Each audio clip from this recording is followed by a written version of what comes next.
X plus 5 into x minus 3 সমান কত? এই ধরনের গুণের ক্ষেত্রে নিয়ম হচ্ছে প্রথমে এই এক্সের সাথে এই এক্স গুণ, তারপর আবার এই এক্সের সাথে এই 3 গুণ,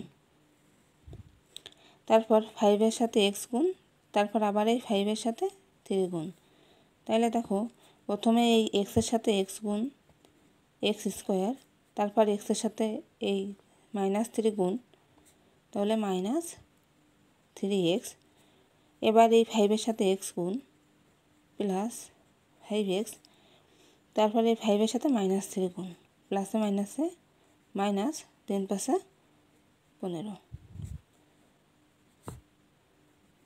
x square -3x plus 5x, তাহলে থাকে প্লাস 2x, প্লাস 5x থেকে এই 3x বিয়োগ করলে থাকে 2x -15।